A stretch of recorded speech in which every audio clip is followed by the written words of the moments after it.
final game of the season up at Newcastle. When you look back at it, lots of highs, lots of lows, but generally you must be pleased.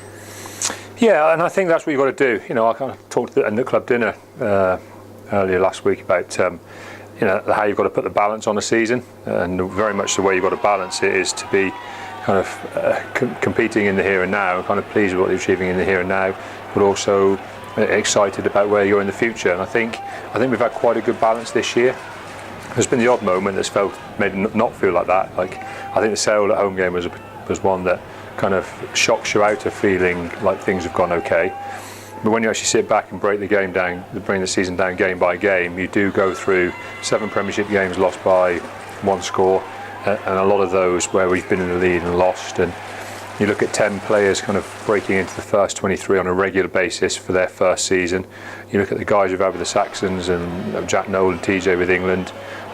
You look at the great competitive games we played in the Heineken against a team like Toulon, where we played here against Cardiff with all the internationals they had playing. You know, there's been times when the season's felt really, really good. You know, and I think after that first third of the season, I think we were 4th place in the Premiership and we'd started the Heineken Cup strongly. And that kind of, I think, is probably what's made the end of the season feel like it's faded away a little bit, and it probably has.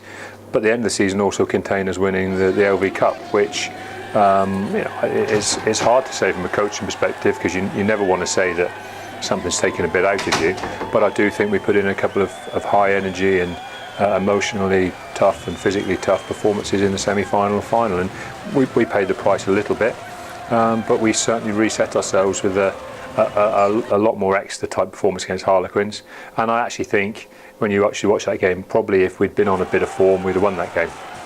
And I think that's a little bit where we are. You know, we're not on a great run of form, but we've got some great quality still, and that's what's important for us to show at Newcastle. You wanted a response for the Harlequins game. I think you got that for probably 80-90% of the game, didn't you? Yeah, I mean, it's like anything. You know, you can sit down, you can absolutely rip your hair out about individual mistakes or individual things that cost us the game, you know, and you've got to avoid that. You've got to avoid getting too carried away with it, because really when you put a team on the pitch, you have to prepare them to be at the right level to give themselves a chance to win it. And then you know, those little bits through experience and through learning and through bits and pieces of coaching and through the guys probably maybe being in a little bit better place and not quite so anxious about trying to play well, you know, you create wins. And we've seen that before. You know, we've won some tight games against all the best teams in the Premiership, and you know that sometimes they'll go your way, sometimes they won't, and sometimes that's a little bit about having a group of players who really understand where they are.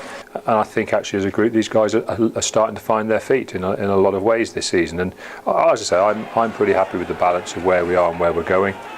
But you do have to look back and not just think about these last few weeks.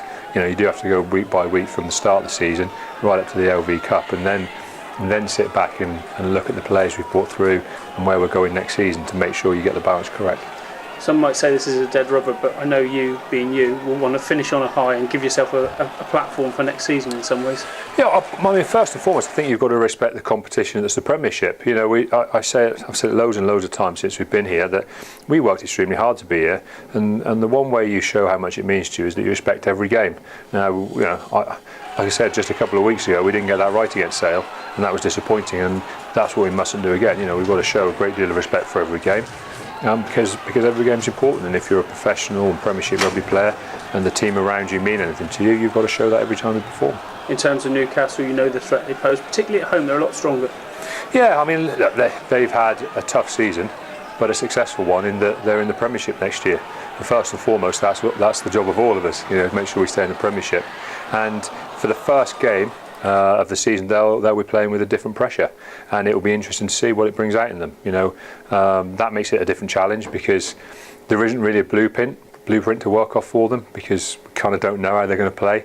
They've had a certain style of playing for most of this season. Will it be the same now that, you know, they can't get relegated and they're in a different place? So it's going to be interesting for us. But it's a challenge for us to get on a flight and get up there and put in a big performance. And you know, to be fair to the guys, they've talked about that. What we have to do now is follow it through what we do on Saturday.